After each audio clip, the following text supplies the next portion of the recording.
We are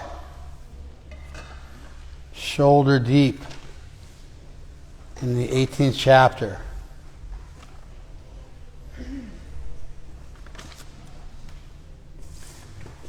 Let's focus tonight, make some real progress. What did we cover last week?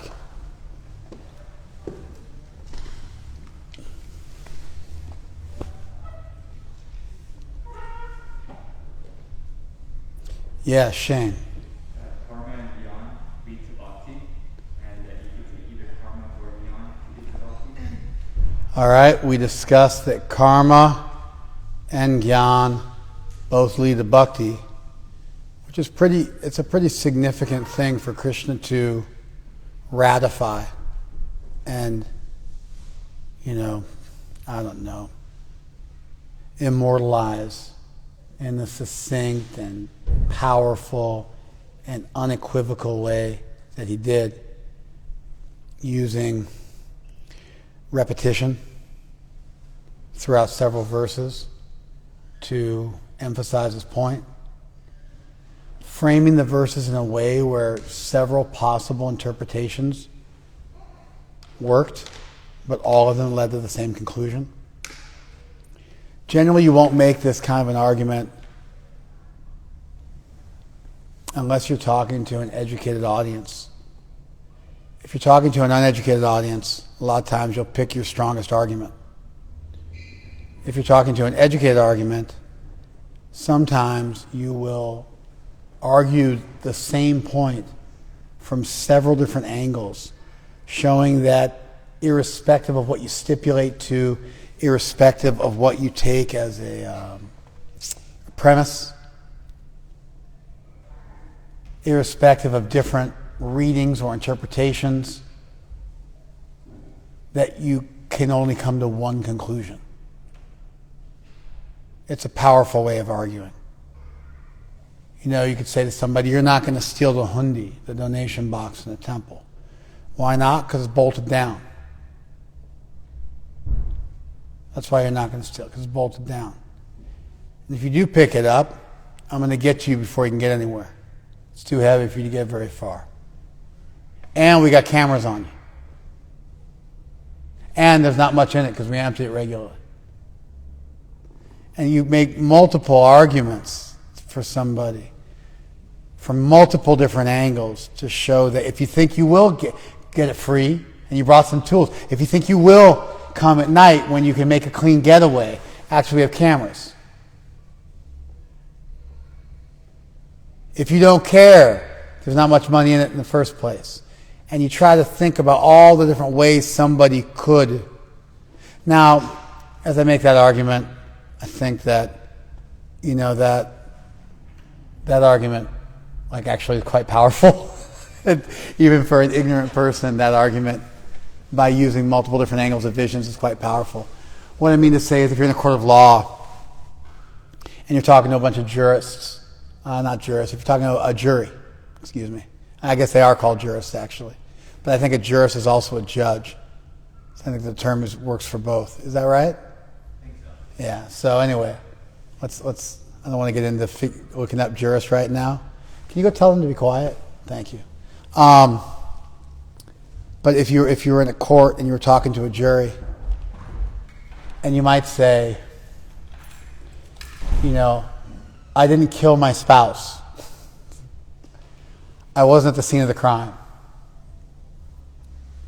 And if I did kill my spouse, it would have been in self-defense because she was abusive or he was abusive.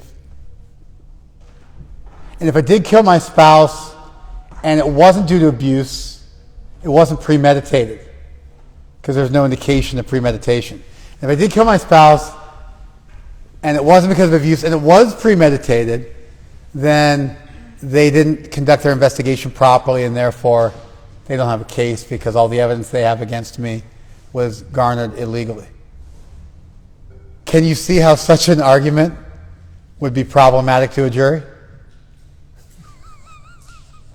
Now, if you're talking to, a judge or other lawyers or people who are, sharp, they can appreciate the completeness of the various arguments, and any one of them that convinces them is enough. But if you're talking to somebody else, by entertaining other possible arguments, you almost admit guilt, and they start to think, well, why are you giving that argument if you're not guilty?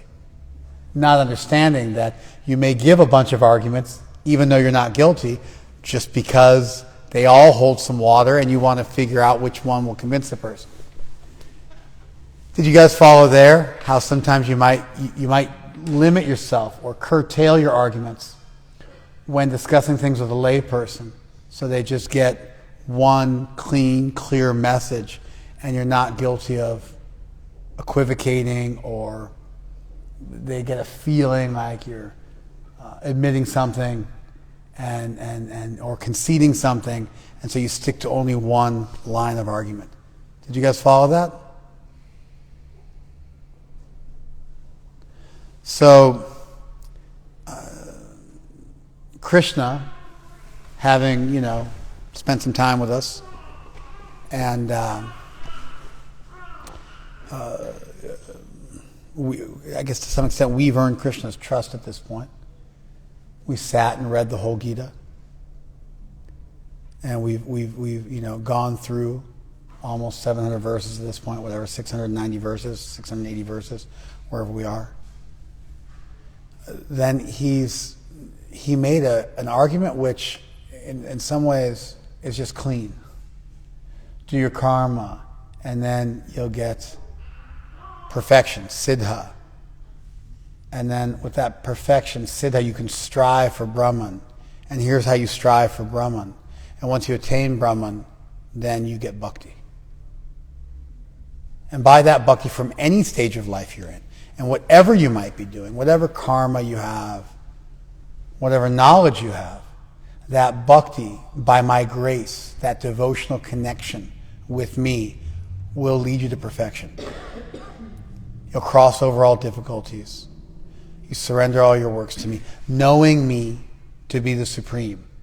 Through knowledge, through works, if you get to this conclusion that Krishna is the summum bonum, that Krishna is the end-all, be-all, then that's enough. That will create an open door, and grace will carry you over all difficulties. It's a clean message, isn't it? Isn't it, Kumi? You spacing out? All right. It's clean, right? That's what Krishna just got done saying. Do your job, but because I'm the origin of all things, while you're doing your job, find some way to think about me and do your duty for me.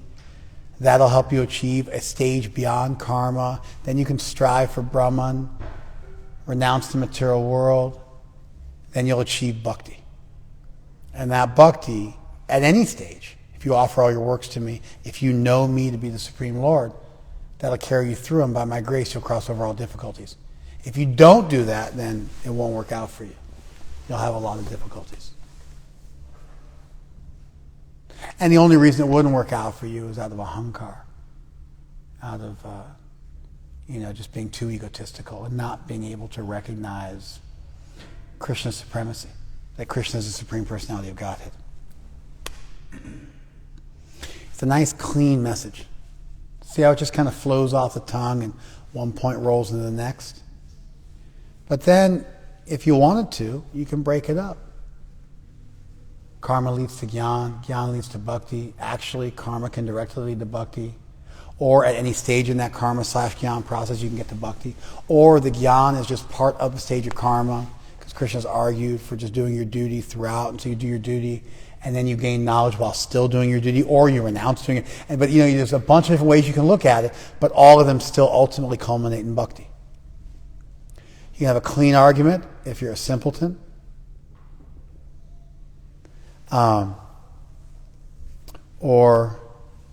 Which is actually the origin of the word simp. The word simps come into vogue in recent years, like in the mid-2010s, the word simps come into vogue. But the word simp has been around since the early 20th century as a short and condensed form of simpleton, which means a foolish, ignorant person. Just like the word gaslighting has come into vogue recently, Madhuri accused me of gaslighting today. But then I explained to her that the word gaslighting comes from a 1944 movie called The Gaslight, about a guy who murdered some woman and then hooked up with her niece, got to move into the woman's old house so he could search for the hidden jewels because the cops came too quick and he had to hide the jewels, and they got messed up with all the woman's belongings. And he was going up in the attic and searching for it, and she would see the gas light go down because he was up in the attic searching. And so when he would turn on the lights up in the attic, then the gas light, because there was, there were other outlets, and the gas lights would go down. She started thinking she was crazy because the light was going up and down. And he did other stuff, moved paintings around and did other stuff to make her think that she was... I just read about it. I never watched the movie. It's like actually before my time, even though that might be hard to believe. And so it was actually a remake of a 1940 British film. I don't know why I'm telling you guys all this. But yeah, terms come back into vogue. And so that term's been around since the 40s. To gaslight somebody. But it worked its way back. It used to be, gaslighting requires manipulation. Now gaslighting basically essentially means you disagree with me and have good arguments. If you disagree with me and you have good arguments, I accuse you of gaslighting me because you're not honoring my feelings. But, facts don't have feelings, to quote. I've never actually watched Jordan Peterson, but I've been told he said that, which made me an instant fan. Or maybe that was somebody else. Facts not feelings. Yeah, it's Ben Shapiro. Yeah, okay. Who's a little bit more of a wuss for my taste, but whatever. He did make a good point. So, facts don't have feelings in the sense of you can't say, I feel that you broke into my house and stole from me. You can't feel facts. Facts are historical. They transcend your feelings. You get to feel emotions. You can say, I feel angry or hurt or betrayed. You got all sorts of emotions you can feel. But you don't get to say, I feel, and preface a factual accusation, and then say, I feel, and then accuse somebody of something. And they go, I didn't do it. Oh! Are you dishonoring my feelings?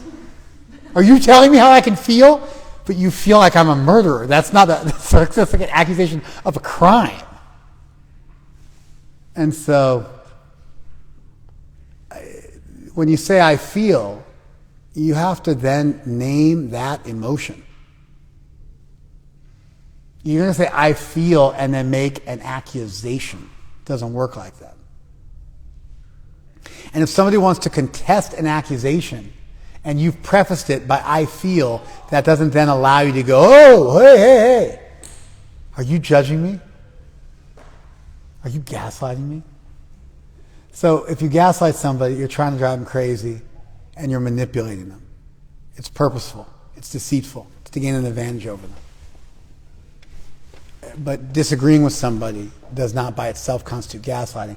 The term used to be used in a much more narrow sense. But now, since the mid-2010s, the term has gained new popularity, and it gets used whenever somebody's arguing against you and saying something you don't like, you get to accuse them of gaslighting. Especially if they're psychoanalyzing you or saying you've done something wrong. Especially if they're in a hegemonic relationship with you, where they're above you and they're telling you did something wrong. Then you get to throw down the gaslighting card. It's like, checkmate. They go, I'm do whatever you want to do. Go ahead and crash another car. I don't mind. So anyway, if we are simps in the classical usage of the term,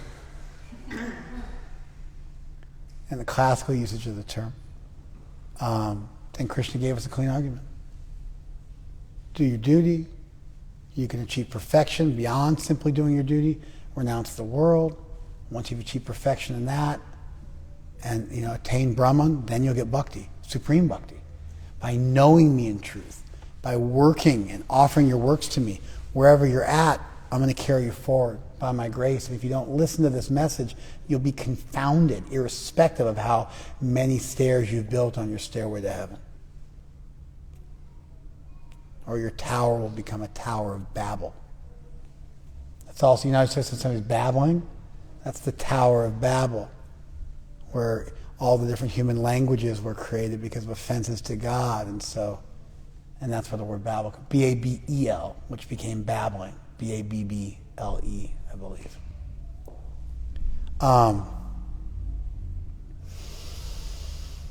But then if you're a little more adept, then Krishna is making a really far-out argument. Karma leads to jnana, or karma includes jnana along the way while still doing your duty. Either renounce your duty or you don't. Either you imbibe knowledge while doing your duty and still do your duty, or even if that knowledge takes over and you begin to renounce some of your duties. In either case, ultimately you come to bhakti. And even if you don't make it all the way through karma and jnana, and you turn towards Krishna, at either stage, either in the stage of karma or in the stage of jnana, that also achieves perfection. And the only reason not to do that is if out of some ego you can't admit that there's somebody bigger than you on the block.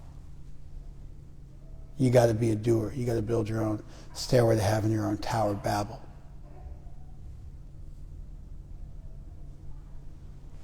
Did you see how Krishna made a clean, simple argument? And also at the same time made a fairly complex, multifaceted argument?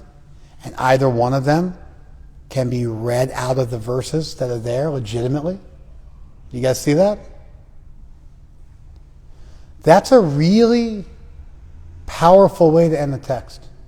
I mean, that's it. Like, that would be enough. If we ended the text right now, the Gita was over on these verses that we just covered, I'd be like, wow, what an amazing book. But we've still got another, 20 verses to go, which is exciting. And I think, you could say, you're going to see what Krishna does here.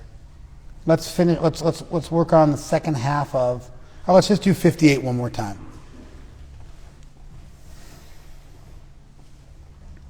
Matchitta, thinking of me.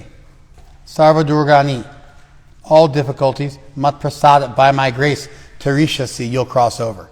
You'll cross over all difficulties by my grace. Atachet tvam ahankaran. But if you, from ego, from a sense of I am the doer, ahankar means I do, I'm the doer. Nashroshasi, you will not hear.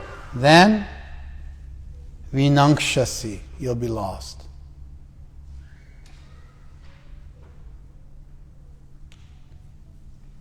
Okay? We read that last week. That's what we finished on, right? Let's hear the next verse. Yat ahankaram ashritya, taking shelter of that ego, that I am the doer-ness. Na yotsya iti manyate.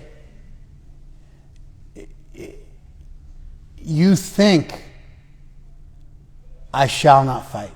Na yotsya means I shall not fight.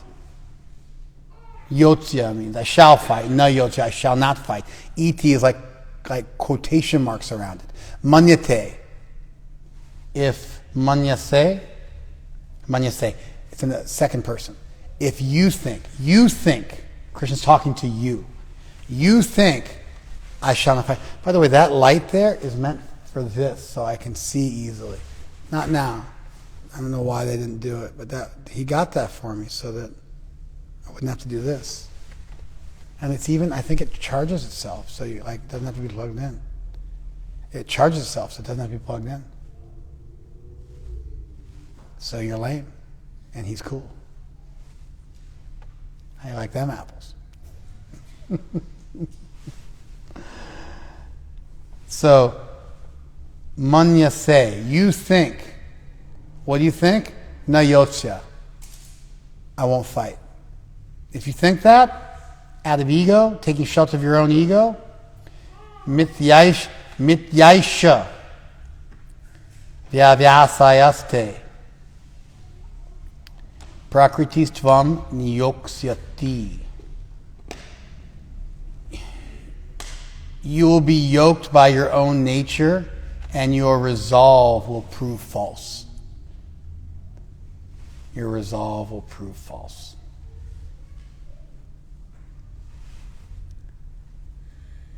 Why will your resolve prove false?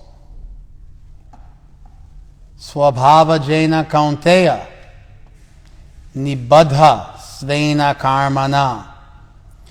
Bound by your own karma, born of your nature. Na ichasi yanmohat. What you don't want to do out of illusion, karishasi kartum avasho. You will helplessly be forced to do that. Vitat. You will be helplessly forced to do that which you don't want to do out of illusion.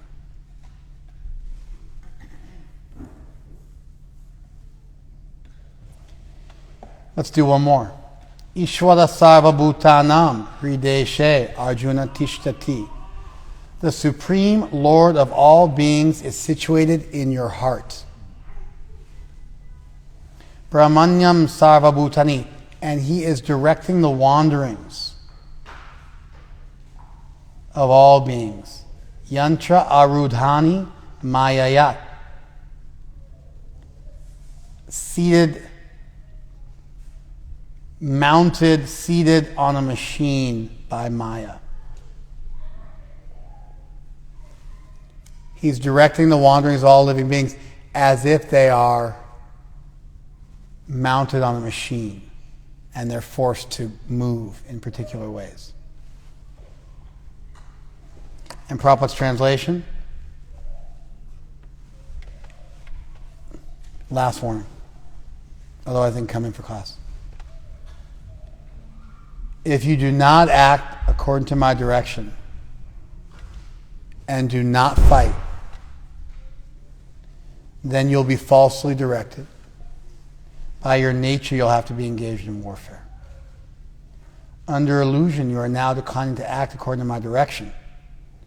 But compelled by the work born of your own nature, you will act all the same. The Supreme Lord is situated in everyone's heart and is directing the wanderings of all living entities, who are seated as on a machine made of material energy. Why is Krishna speaking these verses? What are the problems with these verses? How are they connected to the preceding verses? What's the value in explaining this? Why is Krishna speaking these verses? What is the value in them? How do they continue on with what's been described? I see you. That nod means put your hand down. Otherwise, you guys, I said, no, it's like too much. That's why I give you that nod. That means I recognize you. I'm respecting you. I'm making you keep your hand up. He put his hand up. I gave him the nod. He put his hand down. It's cool. That's how we do it.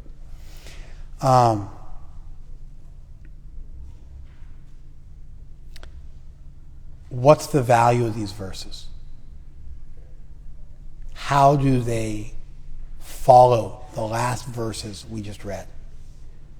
Specifically the last one we read that we started class on. What are the problems with these verses? How do they add to the discussion? These are the kind of questions we should all be able to answer because we've taken the time to really look at the verses, exactly what they're saying.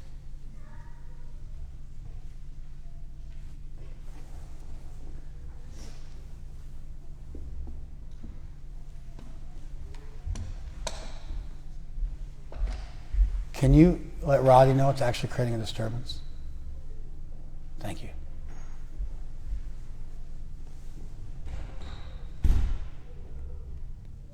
Okay. Was that your kids? Or your kids out there? Come on, man. Regulate. I can.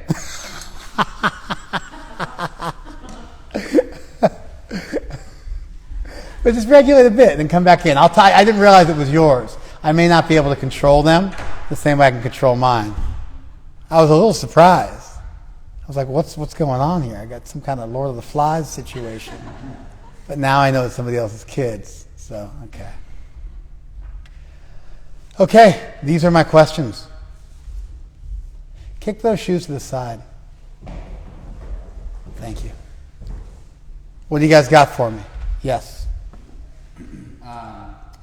So these verses are one final convincing speech by Krishna for Arjuna to take action, and the value of them is, again, they're adding even more weight to the fact that Krishna's the entire time has been trying to convince Arjuna. Hey, let my man know to come back in. Go ahead. Yeah, Krishna, the entire Gita essentially has been trying to convince Arjuna that he should take action and do his duty, and they're connected to the preceding verse because Krishna said that you should do. Hold on. And I respect you. That's why I'm saying this. It's out of love. The statement that you've made up till this point, I feel like it's platitudinal. Okay. It's just like you kind of said nothing. Krishna's making a real strong argument at the end of the Gita. Well, he already did that. We just described how he already did that. So, what is it that's adding value? What is it that he's saying that's different? How is it an evolution? Because to simply say he's doing that is to repeat what we already surmised from the preceding verses, and therefore it becomes kind of like, a bunch of nothing. You follow me?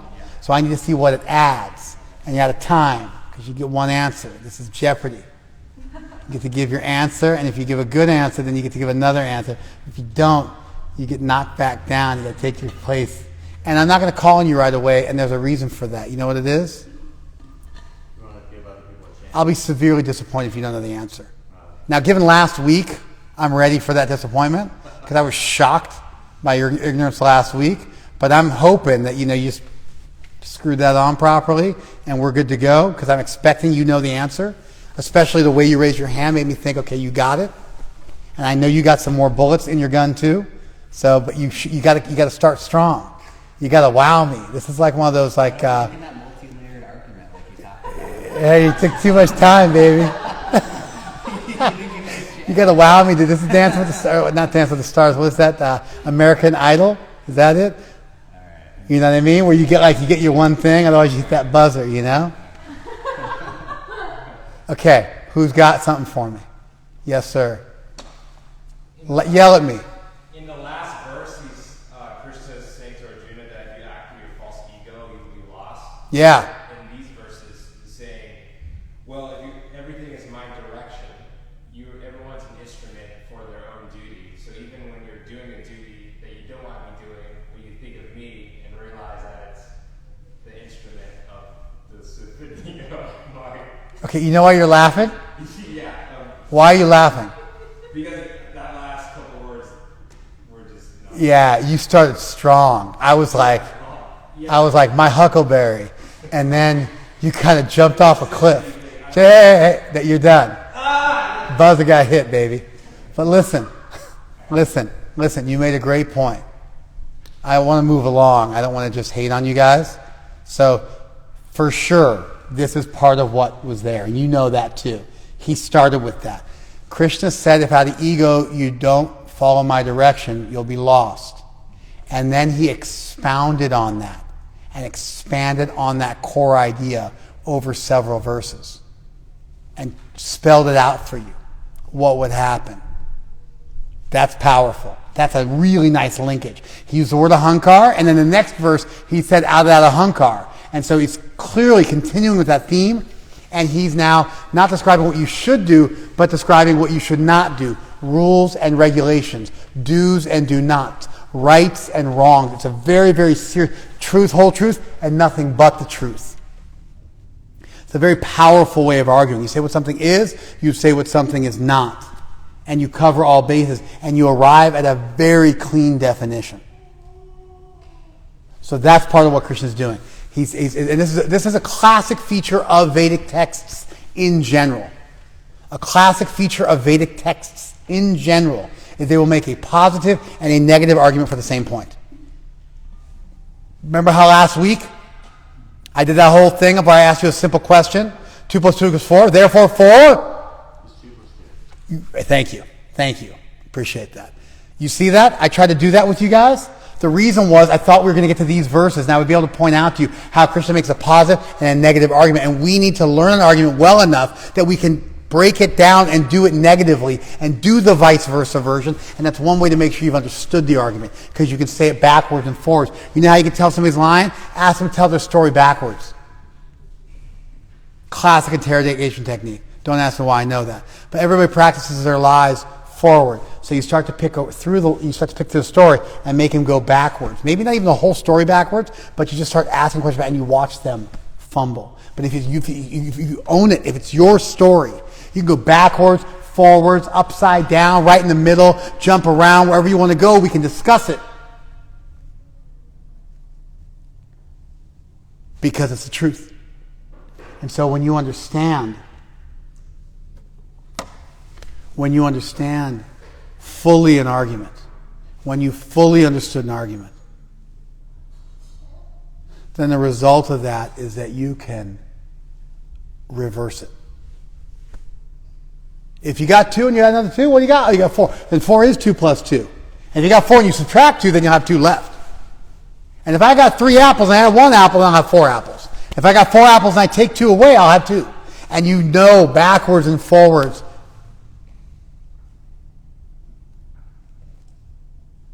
And so Krishna's making a complete argument. He's arguing at 360.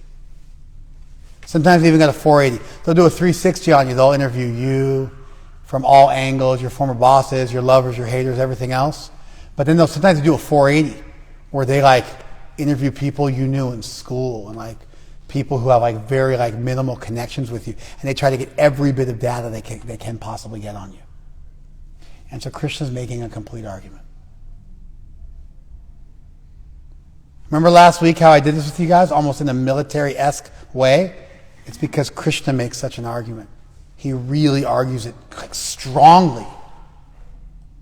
This is it's out of ego. That'd be the only reason you wouldn't follow this. And if you don't follow this, if you don't listen to what I'm saying and fight in the battle, right? Then what's the result? You didn't quite follow this. So let me make it simple on you. If you don't fight in the battle, what happens? What happens, Hector? If you decide I'm not going to fight in the battle, what happens? Huh? True. That's the point. Krishna says here that you'll fight anyway. Because you decide, no, na yotsya, I don't want to do it. Right? But, tvam niyoksyati, then he will be forced by his own nature to do what he doesn't want to do. If you say, I don't want to fight, what do you decide you don't want to do? Fight. And when it says you'll be forced to do that thing which you don't want to do anyway against your will, what does that mean Arjuna will end up doing? Yeah, you ever watch The Godfather? I tried to get out and they dragged me back in. None of you guys are a fan of great films? You're too busy watching SpongeBob?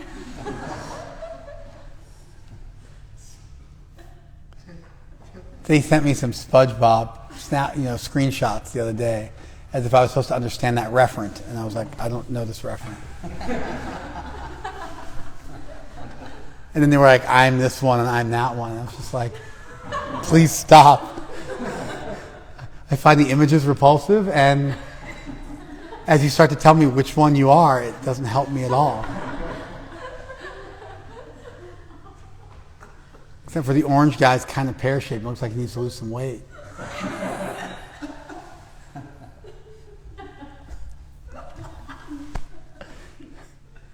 And the other one's got no hips. SpongeBob is just got no hips on him, Got to squat more.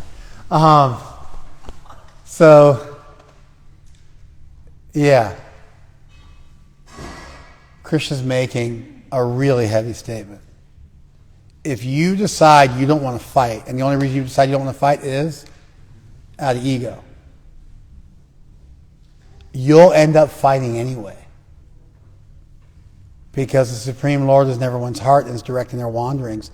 And you'll be forced to act and fight in a battle against your will. The same way if you put something on a machine, rivet something to a machine, then as the machine moves, that thing moves. What's the problem with that argument? Yeah, it's strong determination, right? That's a serious problem.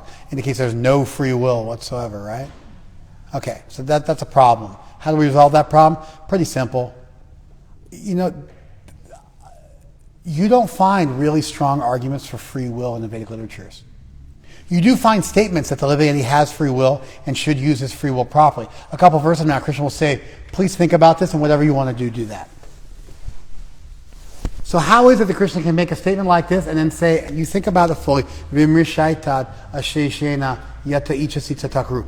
Whatever you desire, that you do after thinking about it fully. Consider it fully. Vimrisha etat. Consider this, asheshena, fully. And then yata ichasi. Whatever you want, tatakru, do that. Is that a statement which acknowledges a free will? How is that statement coming? How is that statement coming right after this statement? Yeah, loud and proud. Arjuna he has a choice about how to choose a superstition, maybe not what he does. Yeah, we have a real minor level of free will. We have a real small level of free will. A lot less free will than we want to have. Like, I was talking to Nick today, and this is what we do when we hang out. I'm like, hey, how tall are you, man? He's like, I'm 6'1". I'm like, you liar.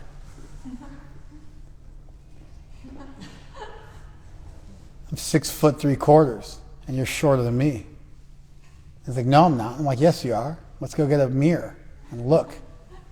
And we went to a mirror, and he was like, and I calculated his little hair. Get a little hair on me. But he was still, even not considering his hair, he was just like a tiny little bit taller than me. I was like, geez, you are 6'1". He's like, yeah, I'm 6'1". I'm like, why do I just feel like you're smaller than me? It's like, oh, my eyes are small, like lower than yours. And I'm like, oh, yeah, that's what it is. Like, I got a big forehead. I'm like, you do. I got a low brow, like a Neanderthal brow. Makes you look diminished in size.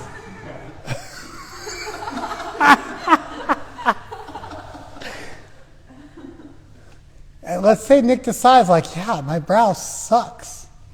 Like, I wish I had like a higher brow, right? I think like even like a plastic surgeon would have a tough time. That's some like shaving down your cranium. That's like no joke. You know what I mean? And maybe they can shave down your mandible or something like that. That's probably pretty severe as well. But I mean, shaving down like this, that's like, whoa. It's like, I don't think they've gotten there yet. That's like some, like some Boba Fett level stuff going on there. If you guys got that reference. But anyway. So, yeah, I don't think they can do that mod just yet. So, my guy Nick, he's 6'1". That's pretty cool. Right? All you diminished in height people. Basically, anybody who's not 6'1", right? Then we all, right? We can't make ourselves. I mean, I guess you could. You could wear like heels. Some of you see men wearing heels. I don't know what that's all about, but or you could use lifts in your shoes. Put lifts in your shoes. Guys do that. And I mean, I think if I was short enough, I'd probably be considering that. I can walk around barefoot and I have to like always wear shoes with lifts in them or something like that. But you can't really change your height. I mean, you actually can cut your legs and put extenders in, but it's a pretty major surgery and you don't really get that much out of it. That's pretty extreme. You break your bones and they put some extenders in them. It's heavy duty, right? Yeah. So there are little small things you can do, but his eye height versus his total height. And then we compared hips because that's just what we're doing. So I'm like, do you have long legs? And like we sit next to each other and like found our hip bone, made sure we were comparing the same hip bone. Turns out he's got longer legs than me. Like somehow he thought he had a long torso and short legs, but he's really just got really big legs. Like ridiculously big legs. Like, doesn't deserve to have legs that big.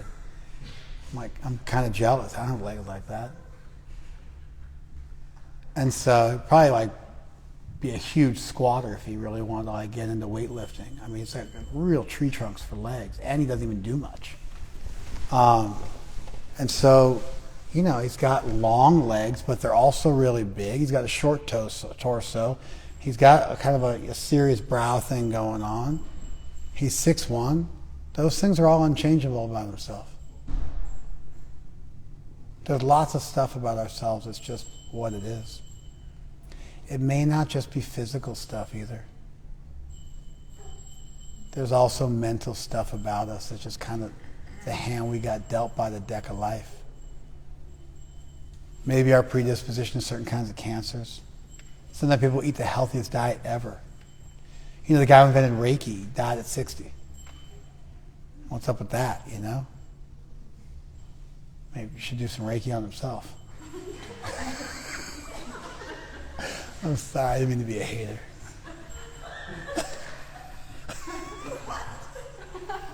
Doctor, heal thyself. You know, it's like...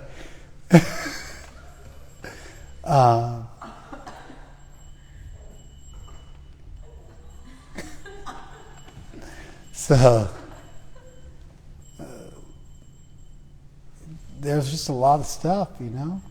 Our genetics, our predisposition to certain things, our likes and dislikes, what we're attracted to, what we're repulsed by. That stuff's not all just tabula rasa. It's not just a blank slate. A lot of stuff is cut into your DNA. It's a gift from mommy and daddy. There is some epigenetics, how things manifest, but it's not merely that. Environmental influences only account for 20% of serious depression. 50% of it's genetics. The epigenetics would be affected by the 20%, your environmental influences. 30% you can deal with. But 50% is actually just totally out of your control. You got dealt different brain chemistry than other people.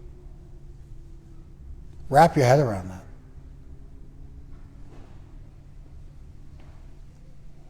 There are many things in life that we have to go through. There's that famous story. You know, death, you're like at a party and you see death hanging out in the corner with a sickle, or I guess for us it would be Yama. He's over there on a buffalo, hanging out. I think that's Yama's Vahana. Yama's the god of death. Kind of like our version of Hades. And so you see death over there in the corner and you're out of there. You boogie. He's looking at you.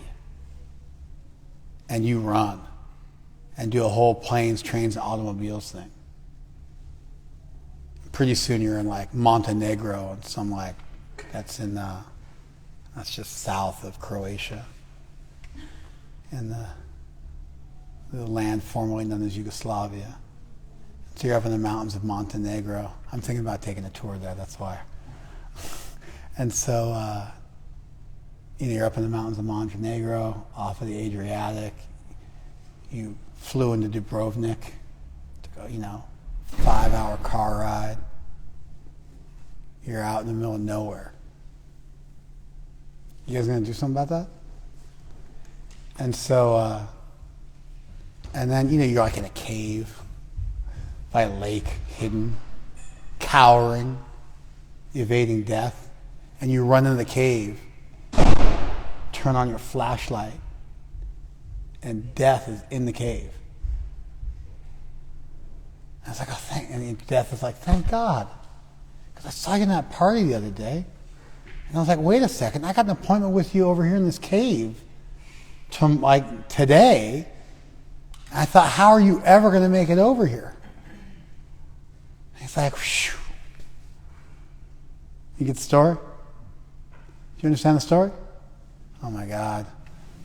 Was I that bad of a storyteller? I got distracted by this. Everybody else get the story? All right. All right.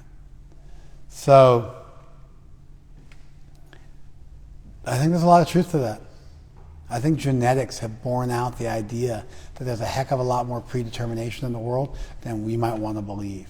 We've got this idea, this rugged individualism spirit to boldly go where no man has gone before, and to do, I did it my way, and my way or the highway, and I'm the master of my destiny, and all that kind of stuff. It's like the rugged individualist spirit of the American male.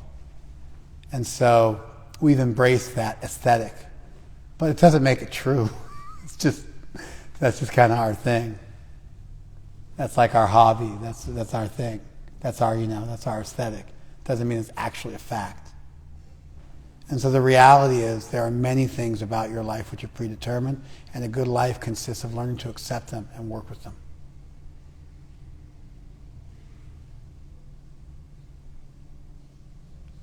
You ever see Yoda? Yeah, I'm going there. You know, the one thing lacking in Yoda was, I always imagined Yoda was a warrior who then became very small in size because he kind of wrinkled up like a raisin. You know what I mean? He wasn't Asian, so he wrinkled up like a raisin. And then he, over like 50,000 years, he became that little tiny guy, right? I thought that was cool. I would have gone with that. He was a swashbuckler in his time, a mountain of a man, but then he became this little miniature guy, one miniature green Gumby figure later on in life. He kind of became just like a brain in a little tiny form. But they decided to go a different direction, I think probably because they were marketing stuff to children. That's eventually where the Star Wars franchise went. But in the new season 4, episode 4, which was a precursor to the first 3, if you guys know Star Wars and how it actually went, Yoda fights. And when you see him fight, he's this gnarly capoeira guy. He looks like an incredible gymnastic floor performer. We're doing all the flips and stuff like that.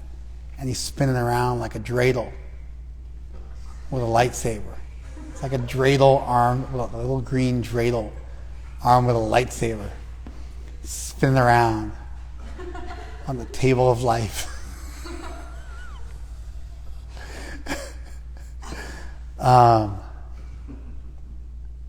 If you know, you know. So, it's not like he got to grow and become a big guy. That was the thing. And he had to work with it. And become gifted like that. You meet people like they lose their legs and then they're running a marathon. They gotta get funky with it. They're on a sled, or they got some prosthetic legs, or they're running the marathon on their hands. They got to adjust. And so a lot of the things in life that we experience are things we have to go through. And if you run from them, you'll just find yourself winding up right where you left over and over and over again until you deal with it. Like, why do I keep meeting my mother? Why are all my girlfriends like my mom? It's like, because you got mommy issues, bro.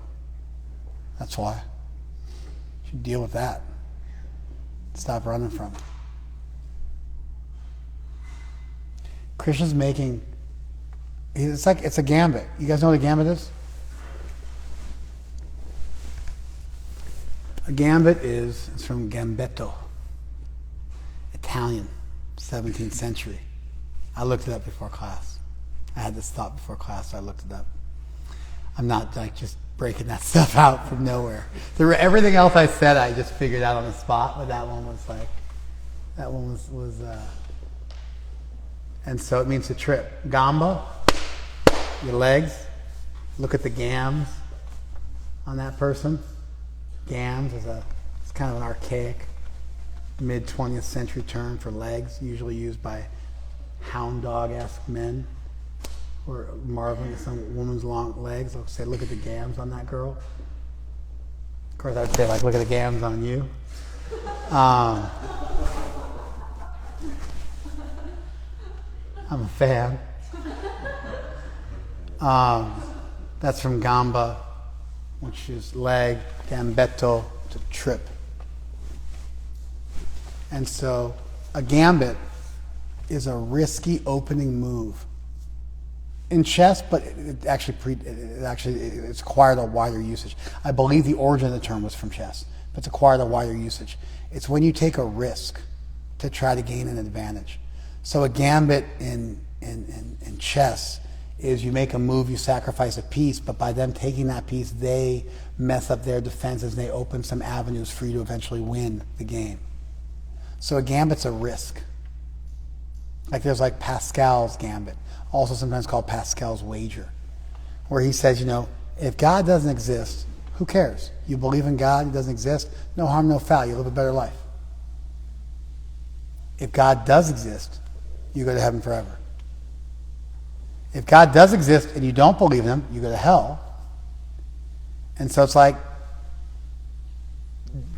use a little game theory, weight the decisions properly, and let's go with the believe in God one because it doesn't cost you a whole lot and the rewards are big. It's like a decent lottery ticket. It's not that big of an expense. Go for it.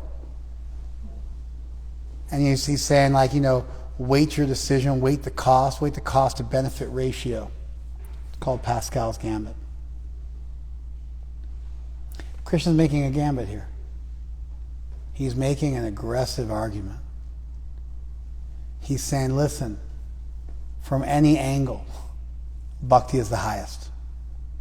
And from any angle, you're going to have to do your duty, which has been directed by me in life. That is what you're put on this earth to do. Find out what you were put here to do, and then do it. Don't run from it. This is it's a real powerful standard message in Vedic literature. In a lot of ways, it's the cornerstone of many, many schools of Indian thought. It's linked to the cornerstone of almost every Indian school of thought, which is the idea that you're not the body, that there's something bigger going on, and therefore while you have this body, use it properly. Use the tools you've been given. Use the car you've been given. Go somewhere with it.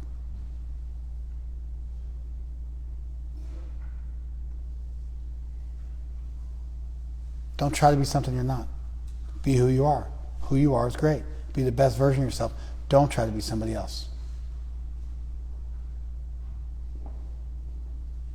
You got to rivet yourself to that. And Krishna's making a really aggressive argument, almost like a gambit.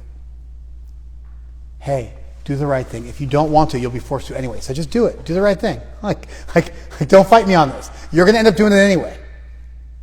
So don't fight me on it. You follow? So on one hand, it's a negative way of framing the entire argument. On the other way, it's a gambit. Now, what's the gambit risk? Oh, he's like saying it's predetermined. Not really. Here's the thing. Western philosophy is largely dualistic, which means it believes in good and evil, and it believes in God and the devil. Therefore, Western philosophy, even atheistic Western philosophy, is incredibly, incredibly preoccupied with concepts like evil. The concept of evil doesn't even exist in Indic philosophy. There is no word for evil, for a fundamental malefic force, because everything is good, fundamentally. It might be covered by ignorance, but the closest you get to evil in Vedic thought is ignorance, which is cured by knowledge, which is like the sun illuminating your heart and lighting things up. It's the natural state of the soul. And the adulteration of the soul is to be in ignorance. It's the exact opposite of,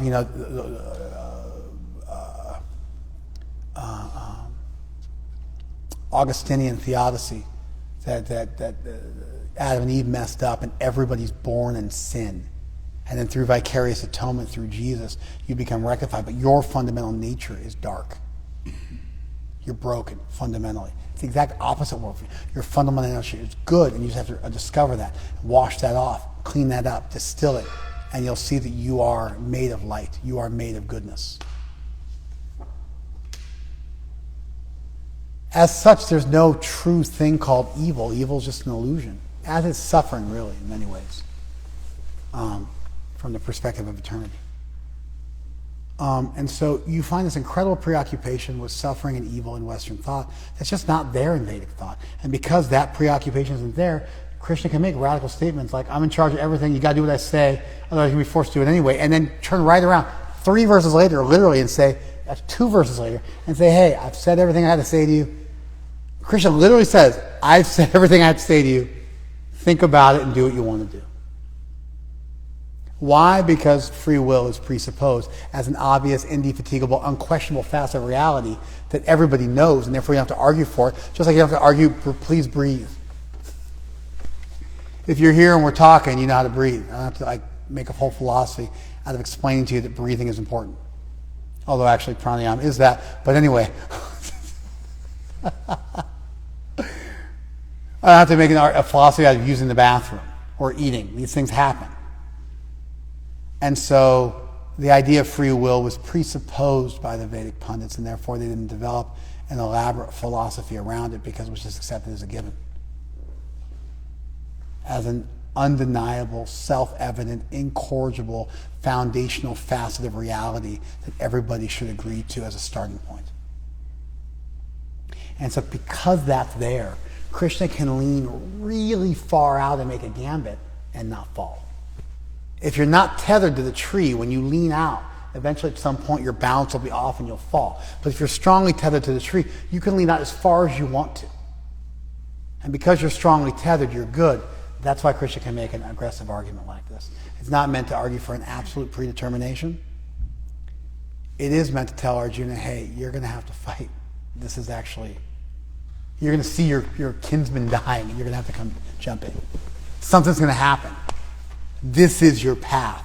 This is what you have to do in this lifetime. It's a teleological worldview. It's the idea that we all have teleological worldview, that we all have a fundamental purpose. And that the purpose of life is to discover that. And Krishna, in many ways, here,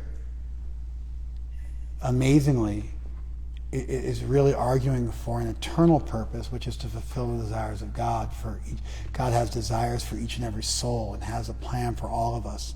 And there is a reason why you were born. Like Mark Twain said, 2 most important days of your life are the day you were born and the day you find out why. It's not just up to you to choose your bliss.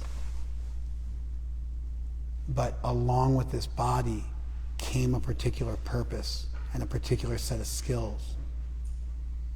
And the purpose of life is to discover what those are and cultivate them and use them for a greater good.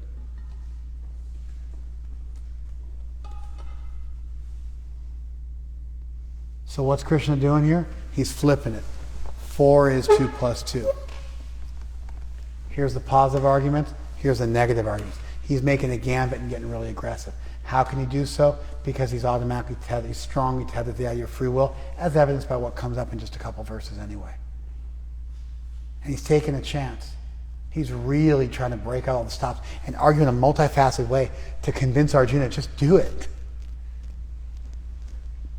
Just surrender.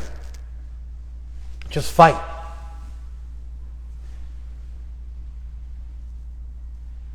In fact, the very next verse says, Tam eva sharanam gacha sarva bhavena. Just surrender to him with your whole being. Tat prasada param shantim. By his grace you will achieve supreme peace. Stanam prapsyasi shashvatam. And an eternal situation. An eternal place. And so the argument is designed to convince Arjuna to just go with the flow. To just get caught up in that divine current. To follow Krishna's instruction. To be an instrument of grace, to be an instrument in the hands of the divine, to do his duty for the right purpose, and not to run away from what will always be his duty until he crosses that bridge. Amazingly, although Arjuna's duty was to fight, the basic idea here that our duty is to find out why we were put on this earth and to do something for a greater purpose, that duty stays with all of us and still works perfectly. Thank you very much. Did I make it?